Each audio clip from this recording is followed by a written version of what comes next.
Episode opening സീനിൽ ഭൂമിയുടെ ഒരു പ്രത്യേക ഭാഗം കാണിക്കും. അവിടെയാണെങ്കിൽ നമ്മുടെ ബുൽമ അവൾ ചുറ്റും നോക്കും. അവൾക്കാണെങ്കിൽ ഒന്നും മനസ്സിലാവില്ല. ഞാനിപ്പോൾ എവിടെയാ ചിന്തിച്ച് അവൾ വണ്ടടിച്ച് നിൽക്കുമ്പോഴായിരിക്കും ഒരു മരത്തിന്റെ മുകളിൽ നിന്ന് ഗോഹാൻ അവിടേക്ക് വരിക. ബുൽമ, ഇത് ഞാനാണ് ഗോഹാൻ. ഇമ്മയ്ക്കാണെങ്കിൽ അവനെ കാണുമ്പോൾ ഒരുപാട് ആശ്വാസം. ഗോഹാൻ, നമ്മൾ രണ്ടുപേരും ഇപ്പൊ എവിടെയാ? അവസാനമായിട്ട് ആ സ്പേസ് ഷിപ്പിൽ കയറി ഇരുന്നു മാത്രമേ എനിക്ക് ഓർമ്മയുള്ളൂ. നമ്മളിപ്പോ എവിടെയാ ഉള്ളതെന്ന് എനിക്ക് മനസ്സിലാവുന്നില്ല. എല്ലാവരും എങ്ങനെ ഇവിടേക്ക് വന്നു? ആ നാമഗ്രഹത്തിലുള്ള ഒരുപാട് പേരെ എനിക്കിവിടെ കാണാൻ കഴിയുന്നുണ്ട്. അതിന് ഗോഹാൻ പറയും, എന്താ നടന്നതെന്ന് എനിക്കും അറിയില്ല. ഞാനും ആ ഒരു പേടകം തേടിയാണ് അവിടേക്ക് വന്നത്. പക്ഷെ അതിനുള്ളിൽ ഇവിടേക്ക് എത്തി. എന്തായാലും ഒരു കാര്യം എനിക്ക് ഉറപ്പാണ്, ഇത് നാമഗ്രഹമല്ല, നമ്മൾ മറ്റെവിടെയോ ആണ് ഉള്ളത്. ഇരിക്കട്ടെ മൊട്ടപ്പൻ, അവൻ തിരികെ ഒന്നും ചോദിക്കേണ്ട താമസം ദൂരത്തായിട്ട് ഗ്രാൻഡ് എൽഡറിന്റെ സൗണ്ട് കേൾക്കുകയാണ്. നമ്മുടെ ആൾക്കാരാണെങ്കിൽ അവിടേക്ക് ഓടും. കട്ട് ചെയ്ത ഇവിടെ ഫ്രീസയും ഗോക്കുവും അവരാണെങ്കിൽ നിർത്താതെ പോരാടിക്കൊണ്ടേയിരിക്കുകയാണ്. ഗോക്കു ആണെങ്കിൽ ഫ്രീസയോട് പറയും, ഇവിടെ ഉണ്ടായിരുന്നവരെല്ലാവരും സേഫായിട്ട് ഭൂമിയിലേക്ക് എത്തിക്കഴിഞ്ഞു. ഇനി നിനക്ക് ഒന്നും ചെയ്യാൻ കഴിയില്ല. ഇത് മരണത്തിലേക്കുള്ള വഴിയാണ്. കട്ട് ചെയ്ത നമ്മുടെ കുഞ്ഞിപ്പയ്യനാണെങ്കിൽ പിക്കലോയെ ഹീൽ ചെയ്തുകൊണ്ടിരിക്കുകയാണ്. അല്പസമയം കഴിഞ്ഞ് പിക്കലോ ആണെങ്കിൽ ചാടി എഴുന്നേക്കും. ഓ നോ, ഞാനിപ്പോ എവിടെയാ? എന്താ സംഭവിച്ചേ? അതിന് കുഞ്ഞിപ്പയ്യനാണെങ്കിൽ നടന്ന കാര്യങ്ങളെല്ലാം ഇപ്പോ അദ്ദേഹത്തോട് പറയും. അതിനുശേഷം അവരെല്ലാവരും ഒത്തുകൂടുകയാണ്. ആ എൽഡർ ആണെങ്കിൽ എല്ലാവരോടുമായിട്ട് പറയും, നമ്മളെല്ലാവരും ഇപ്പോൾ ഉള്ളത് ഭൂമിയിലാണ്. നാമഗ്രഹത്തിൽ എന്താണ് സംഭവിക്കുന്നതെന്ന് എനിക്ക് അറിയാനായിട്ട് കഴിയുന്നില്ല. കാരണം ഈ ഭൂമിയിൽ നിന്ന് നാമഗ്രഹത്തിലേക്ക് ഒരുപാട് ദൂരമുണ്ട്. അത്രയും ദൂരത്തേക്ക് എന്റെ കമ്മ്യൂണിക്കേഷൻ സിസ്റ്റം അത് വർക്ക് ചെയ്യില്ല. പക്ഷെ ഒരു കാര്യം ഞാൻ പറയാം, നമ്മൾ ഇവിടേക്ക് വന്നതിന് ഒരു സ്പെഷ്യൽ ഉദ്ദേശമുണ്ട്. അത് എത്രയും വേഗം നമ്മൾ കംപ്ലീറ്റ് ചെയ്യണം. എന്നെ കൊണ്ട് എത്ര സമയം ഇതുപോലെ പിടിച്ചു നിൽക്കാൻ കഴിയുമെന്ന് അറിയില്ല. ഞാൻ വളരെ ഏജ്ഡാണ്. എപ്പോൾ വേണമെങ്കിലും മരണം എന്റെ അടുത്തേക്ക് എത്താന്ന് പറഞ്ഞ് ആളാണെങ്കിൽ എല്ലാ കാര്യങ്ങളും വിശദമായിട്ട് പറഞ്ഞു കൊടുക്കും. ഗോഹാനാണെങ്കിൽ അവന്റെ പപ്പയെക്കുറിച്ച് ഓർത്ത് ഒരുപാട് ഭയം തോന്നും. അതിന് പിക്കലോ പറയും, നീ പേടിക്കേണ്ട ആവശ്യമില്ല ഗോക്കു, അവൻ സേഫ് ആയിരിക്കും. അത്ര വേഗം അവനെ തകർക്കാൻ ആരെക്കൊണ്ടും കഴിയില്ല. അതിന് ഗോഹാനാണെങ്കിൽ അങ്ങനെ സംഭവിച്ചാൽ മതിയായിരുന്നു. എന്റെ അച്ഛൻ സേഫായി ഞങ്ങളുടെ അടുത്തേക്ക് തിരികെ വരണം. അതിനാണ് ഞാൻ വെയിറ്റ് ചെയ്യുന്നത്. ഇവിടെ അങ്ങനെ സീൻ കട്ട് ചെയ്ത ഇവിടെ കിങ് കായ്. ഓ നോ, അവിടെ നടക്കുന്നത് പ്രോപ്പറായിട്ട് എനിക്ക് മനസ്സിലാക്കാനായിട്ട് കഴിയുന്നില്ല. പക്ഷെ ഒന്നെനിക്കറിയാം, ഗോക്കു അവനോട് ഇപ്പോഴും പോരാടിക്കൊണ്ടേയിരിക്കുകയാണ്. അല്പം മുൻപെങ്കിലും ആ ഫ്രീസയെ അറ്റാക്ക് ചെയ്യായിരുന്നെങ്കിൽ അവനെ കൊണ്ട് ഈസി ആയിട്ട് അവനെ തോൽപ്പിക്കാനായിട്ട് കഴിഞ്ഞാനെ. പക്ഷെ ഇപ്പൊ കാര്യങ്ങളെല്ലാം കൈവിട്ടു പോകുന്ന അവസ്ഥയിലാണ്. 2 മിനിറ്റിനുള്ളിൽ ആ നാമഗ്രഹം അത് പൊട്ടിത്തെറിക്കും. ഫ്രീസയോടൊപ്പം നമുക്ക് ഗോക്കുവിനെ നഷ്ടപ്പെടാനുള്ള ചാൻസ് കൂടുതലാണ്. അത് കേട്ട് ഹാൻസം ബോയ്ക്കാണെങ്കിൽ ടെൻഷനാവും. അവൻ കിങ് കായെ തൊട്ട് ഇപ്പൊ ഗോക്കുവെ വിളിക്കുകയാണ്. ഇവിടെ മാർഷൽ ആർട്സ് മാൻ ാണെങ്കിൽ ഒന്നും ചെയ്യാൻ കഴിയാതെ ആൾ ടെൻസ്ഡായി അങ്ങനെ പല്ല് കടിച്ചു നിൽക്കും. കട്ട് ചെയ്ത ഇവിടെ ഗോക്കുവിനെ ആ ഒരു ഫ്രീസ അവൻ അറഞ്ചം തല്ലി കൊല്ലാൻ ശ്രമിക്കും. ഗോക്കു ആണെങ്കിൽ ബുദ്ധിമുട്ടി അവന്റെ കൈ പിടിച്ച് വലിച്ച് അങ്ങനെ ഒട്ടിച്ച് കളയാണ്. പക്ഷെ അപ്പോഴേക്ക് ഫ്രീസ ആണെങ്കിൽ അവന്റെ അടുത്ത കൈ ഉപയോഗിച്ച് ഗോക്കുവിനെ ആഞ്ഞടിച്ച് നിലത്തിടും. ഫ്രീസ ആണെങ്കിൽ ഫുൾ കലിപ്പില് കൊരങ്ങൻ ചക്ക, നിനക്കത്ര ധൈര്യം ഉണ്ടെങ്കിൽ എന്നെ എതിർക്കാൻ ശ്രമിക്കുമെന്ന് പറഞ്ഞ് വീണ്ടും ഗോക്കുവിനെ ആഞ്ഞടിക്കുകയാണ്. അതേസമയം ഭൂമിയിൽ ബുൽമ അവളാണെങ്കിൽ ഒരു വൃത്തം വരച്ച് 3 ഇലകൾ അങ്ങനെ നിരത്തി വെക്കും. അവളാണെങ്കിൽ ഇപ്പൊ എല്ലാ നമക്കിയൻസിനോടും ആ കുഞ്ഞിപ്പയ്യനോടും പറയും, ഈ 3 ഇലകൾക്കും തീ കൊടുക്കുകയാണെങ്കിൽ തീർച്ചയായിട്ടും ഗോക്കു തിരികെ എത്തും. ഇത് ഒരു വിശ്വാസമാണ്. നമുക്ക് പ്രിയപ്പെട്ട ആരെങ്കിലും അപകടത്തിൽ പെട്ടുകഴിഞ്ഞാൽ ഇങ്ങനെ ചെയ്ത് നോക്കുക. 3 ഇലകളും കത്തുകയാണെങ്കിൽ എല്ലാ പ്രതിബന്ധങ്ങളെ അതിജീവിച്ച് ആള് തിരികെ എത്തും എന്നാണ് വിശ്വാസം. അത് കേട്ട് കുഞ്ഞിപ്പയ്യനാണെങ്കിൽ ഇപ്പൊ തീ ക്രിയേറ്റ് ചെയ്ത് ആ ഇലകൾ കത്തിക്കും. അടുത്ത നിമിഷം 3 ഇലകളും കത്തിച്ചാമ്പലാവുകയാണ്. ബുൽമയ്ക്കാണെങ്കിൽ ഭയങ്കര സന്തോഷം. ദാ കണ്ടോ, ആ ഇലകൾ 3ഉം കത്തി.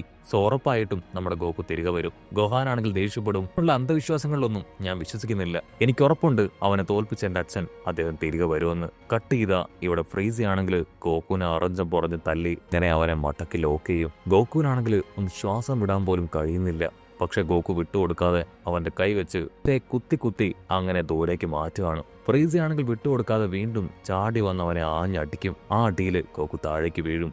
ഇപ്പൊ കണ്ടില്ലേ, വെല്ലുവിളിച്ച് എന്റെ കൂടെ ഫൈറ്റ് ചെയ്തുകൊണ്ടാണ് നിനക്ക് ഇങ്ങനെയൊരു ദുർഗതി വന്നതെന്ന് പറഞ്ഞ് അവൻ വീണ്ടും ഗോക്കുവിനെ പരിഹസിക്കുകയാണ്. പക്ഷെ ഗോക്കു ആണെങ്കിൽ യാതൊരു കൂസലുമില്ലാതെ എഴുന്നേറ്റ് നിൽക്കും. നിന്റെ മാക്സിമം പവർ ഞാൻ അല്പം കൂടെ എക്സ്പെക്ട് ചെയ്തു ഫ്രീസ, ഇത് വളരെ മോശമാണെന്ന് പറയും. ഗോക്കുവിന്റെയും ഫ്രീസയുടെയും പൊരിഞ്ഞ അട്ടിയിടി ഭാഗത്തിന് ശേഷം ഇപ്പൊ ഫ്രീസയ്ക്കാണെങ്കിൽ ഗോക്കുവിനെ കാണാനായിട്ട് കഴിയില്ല. ഫ്രീസ ആണെങ്കിൽ ഓരോ ഭാഗത്തേക്ക് പോയി ഗോക്കുവിനെ അന്വേഷിക്കും. ഗോക്കു ആണെങ്കിൽ ഞൊടിയിടയിൽ പിട്ടിയാക്കിക്കൊണ്ട് അവന്റെ പുറകിൽ വന്നുകൊണ്ടേയിരിക്കും. ഫ്രീസയ്ക്കാണെങ്കിൽ ഭ്രാന്ത് പിടിക്കും. കാരണം ഗോക്കുവിനെ അവൻ എത്രയൊക്കെ ശ്രമിച്ചിട്ടും കാണാൻ കഴിയുന്നില്ല. അവസാനം ഗോക്കു തന്നെ അവന്റെ മുൻപിലേക്ക് വരും. ഫ്രീസയുടെ ദേഷ്യം അത് 10 മടങ്ങാവും. നീ വീണ്ടും എന്നെ പറ്റിക്കാൻ ശ്രമിക്കുകയാണല്ലേ, ഒരു കാരണവശാലും നിന്നെ ഞാൻ വെറുതെ വിടില്ല എന്ന് പറഞ്ഞ് ഗോക്കുവിനെ ഇടിക്കാൻ ശ്രമിക്കും. അതിന് ഗോക്കു ആണെങ്കിൽ അവനെ പിടിച്ചു വലിച്ച് ശബ്ദം ഉണ്ടാക്കി അവനെ വെട്ടിത്തിരിപ്പിച്ച് അവന്റെ വയറ്റിൽ ആഞ്ഞു കിക്ക് ചെയ്യാണ്. ആ ഒരു കിക്കില് ചോര തുളുമ്പി അവൻ പുറകിലേക്ക് പോകും. ഗോക്കു ആണെങ്കിൽ വിടാതെ വീണ്ടും അവനെ പഞ്ച് ചെയ്യും. ഗോക്കു ആണെങ്കിൽ അവന്റെ കൈ ചുരുട്ടി ഫ്രീസയുടെ തലയിൽ ആഞ്ഞടിക്കും. ഫ്രീസ ആണെങ്കിൽ നിലത്ത് ഒന്ന് അടിച്ച് വീഴുകയാണ്. പക്ഷെ അപ്പോഴും അവന്റെ അഹങ്കാരം കുറയാതെ അവൻ ഗോക്കുവിനോട് പറയും, നീ ചെയ്തത് ഒരിക്കലും ക്ഷമിക്കാൻ കഴിയാത്ത തെറ്റാണ്. ഇതിന് നിന്നോട് ഞാൻ പ്രതികാരം ചെയ്തിരിക്കും. നീ എന്നോട് ചെയ്തതിന് ഇരട്ടിയായി തീർച്ചയായിട്ടും ഞാൻ നിന്നോട് പ്രതികാരം ചെയ്തിരിക്കും. ഇത് ഫ്രീസയുടെ വാക്കുകളാണ്. ഒരു കാരണവശാലും ഇത് മാറില്ല എന്ന് പറയും. അതിന് ഗോക്കു ആണെങ്കിൽ ഫ്രീസയോട് പറയും, എല്ലാം അവസാനിച്ചു. ഫ്രീസയ്ക്കാണെങ്കിൽ ഒന്നും മനസ്സിലാവില്ല. എന്താ ഉദ്ദേശിച്ചേ? എന്തുകൊണ്ടാണ് നീ അപ്രകാരം എല്ലാം അവസാനിച്ചു എന്ന് പറഞ്ഞത്? അതിന് ഗോക്കു ആണെങ്കിൽ അവനോട് പറയും, നീ ഇപ്പോൾ എന്നോട് ഫൈറ്റ് ചെയ്തത് നിന്റെ 100% ശക്തി ഉപയോഗിച്ചുകൊണ്ട് തന്നെയാണ്. അതെനിക്കും അറിയാം, നിനക്കും അറിയാം. സോ ഇതിൽ കൂടുതൽ ശക്തി ഉപയോഗിച്ച് നിനക്ക് ഫൈറ്റ് ചെയ്യാൻ കഴിയില്ല. നീ തോൽക്കാൻ പോവുകയാണ്. ഇത്രയും നേരവും നിന്റെ ഫുൾ പവർ ഉപയോഗിച്ചുകൊണ്ട് ഫൈറ്റ് ചെയ്തതുകൊണ്ട് തന്നെ നിന്റെ പവർ ഇപ്പോൾ പതിയെ പതിയെ കുറഞ്ഞുകൊണ്ടിരിക്കുകയാണ്. അതെനിക്ക് മനസ്സിലാവുന്നുണ്ട്. ഇത്രയും കാലവും പ്രപഞ്ചത്തിൽ തന്നെ ഏറ്റവും ബലശാലിയായിട്ടുള്ള ആളാണെന്ന് പറഞ്ഞാണ് ഈ ലോകത്തെ നീ കിടുകിട വിറപ്പിച്ചത്. ഒരുപാട് പേരെ നീ കൊന്നത്. ഓൾറെഡി ഞാൻ ഈ മത്സരത്തിൽ ജയിച്ചിരിക്കുകയാണ്. നീ വെറുതെ മത്സരിച്ച് വീണ്ടും ജയിക്കാൻ എനിക്ക് താല്പര്യമില്ല. നിനക്ക് അവസാനമായിട്ടൊരു അവസരം ഞാൻ തരുവാണ്. എവിടെയെങ്കിലും പോയി രക്ഷപ്പെടുക. ഞാനിപ്പോൾ തന്നെ എൻ്റെ ഭൂമിയിലേക്ക് തിരികെ പോവാണ്. എൻ്റെ ആൾക്കാരെ കാണാൻ, കൊണ്ടുപോയവരുടെ ജീവൻ തിരികെ പിടിക്കാൻ ഞാൻ ആഗ്രഹിക്കുകയാണ്. അതുകൊണ്ട് ഞാൻ തിരികെ പോകാൻ ആഗ്രഹിക്കുന്നു എന്ന് പറഞ്ഞ് ഗോക്കു ആണെങ്കിൽ സൂപ്പർ സയൻ മോഡിൽ നിന്ന് നോർമലായി മാറും. ഇവിടെ ഫ്രീസയ്ക്ക് ആണെങ്കിൽ ഗോക്കുവിന്റെ വാക്കുകളിൽ ഒരുപാട് ദേഷ്യമോ അരിശോ ഒക്കെ തോന്നുകയാണ്. അവനാണെങ്കിൽ അത് പ്രകടിപ്പിച്ച് പല്ല് കടിച്ചു നിൽക്കും. ഗോക്കു ആണെങ്കിൽ അത്രയും പറഞ്ഞ് അവിടെ നിന്ന് കടന്നു പോകാനായിട്ട് ശ്രമിക്കുകയാണ്. അടുത്ത നിമിഷം ഫ്രീസയാണെങ്കിൽ, നീ എന്ത് കരുതി ഞാൻ തോറ്റുപോയെന്നോ? നിന്റെ വാക്കുകൾ എന്നെ കൂടുതൽ വെറുപ്പിച്ചിട്ട് മാത്രമേ ഉള്ളൂ. മുൻപിൽ നിന്നല്ല, ആരുടെയും മുൻപിൽ ഞാൻ തോൽക്കില്ല എന്ന് പറഞ്ഞ് വലിയൊരു പവർ ക്രിയേറ്റ് ചെയ്ത് ഇപ്പൊ ഗോക്കുവിന് നേരെ വലിച്ചെറിയും. അതങ്ങനെ കറങ്ങി കറങ്ങി ഗോക്കുവിന് നേരെ വരികയാണ്. ആണെങ്കിൽ ഗോക്കുവിന്റെ മുഖത്ത് ഒരു സ്ക്രാച്ച് ക്രിയേറ്റ് ചെയ്ത് മുകളിലേക്ക് പോകും. കൺട്രോൾ പോയ ഗോക്കു അവൻ ദേഷ്യപ്പെട്ട് പറയും, ഫ്രീസ, ഓൾറെഡി ഞാൻ നിനക്കൊരു ചാൻസ് തന്നു, പക്ഷെ വീണ്ടും മരണം അത് എരന്ന് വാങ്ങുകയാണെന്ന് പറഞ്ഞ് അവനാണെങ്കിൽ വീണ്ടും അവന്റെ സൂപ്പർ സയൻ മോഡിലേക്ക് പോകും.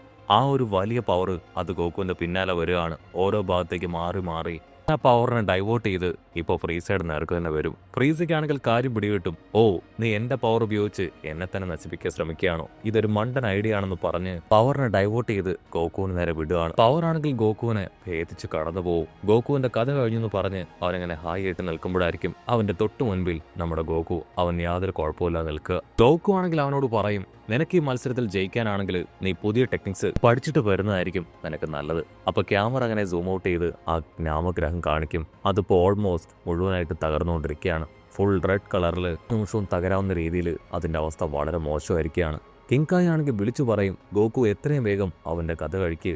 ആ നാമഗ്രഹം പിന്നെ ഏതാനും സെക്കൻഡുകൾക്കുള്ളിൽ പൊട്ടിത്തെറിക്കാം. ഇവിടെ ഫ്രീസയാണെങ്കിൽ വീണ്ടും 2 പവറുകൾ ക്രിയേറ്റ് ചെയ്ത് ഗോക്കുവിന് നേരെ വലിച്ചെറിയും. ഗോക്കു ആണെങ്കിൽ വീണ്ടും യാതൊരു കുലുക്കവും ഇല്ലാതെ ആ പവറുകളെല്ലാം ഡൈവേർട്ട് ചെയ്ത് ഇപ്പോൾ ഫ്രീസയായിട്ട് പൊരിഞ്ഞ് അട്ടി ഇടി ബാളം. ഫ്രീസയാണെങ്കിൽ അവന്റെ പവർ മുഴുവൻ ഉപയോഗിച്ച് ഗോക്കുയെ പഞ്ച് ചെയ്യാനായിട്ട് ശ്രമിക്കും. ഗോക്കു അവന്റെ പഞ്ചുകളെല്ലാം തട്ടിമാറ്റി അവനെ അങ്ങനെ തല്ലി തല്ലി കൊല്ലുകയാണ്. പഞ്ചില് കൺട്രോൾ പോയി ഫ്രീസ താഴേക്ക് വീഴും. ഫ്രീസയാണെങ്കിൽ അപ്പോഴും തോറ്റു കൊടുക്കാൻ തയ്യാറാവാതെ പുറത്തേക്ക് എഴുന്നേറ്റ് വരാനായിട്ട് ശ്രമിക്കും. ഗോക്കു ആണെങ്കിൽ അവനോട് വരാൻ പാടില്ല എന്ന് പറയുന്ന ആ സമയം 2 പവറുകൾ അവന്റെ ശരീരത്തെ 2ആയിട്ട് ഭേദിക്കുകയാണ്. അത് കണ്ട് ഗോക്കു ഞെട്ടും. ഇവിടെ കിങ് കായ് ആണെങ്കിൽ ഒരു സെക്കൻഡ് ഫ്രീസായി പോവും. നമ്മുടെ ആൾക്കാരാണെങ്കിൽ ഭയത്തോടു കൂടെ കായോട് ചോദിക്കും, എന്തു പറ്റി, എന്താ ഉണ്ടായ, ഗോക്കുവിന് എന്തെങ്കിലും സംഭവിച്ചോ? അതിന് കിങ് കായ് പറയും, അവനൊന്നും സംഭവിച്ചില്ല, മറിച്ച് ആ ഫ്രീസ അവനെ ആ ഒരു പവർ 2 കഷ്ണമാക്കി മാറ്റിയെന്ന് പറയും. അങ്ങനെ അവിടെ വെച്ച് ഈ ഒരു എപ്പിസോഡും അവസാനിക്കുന്നു.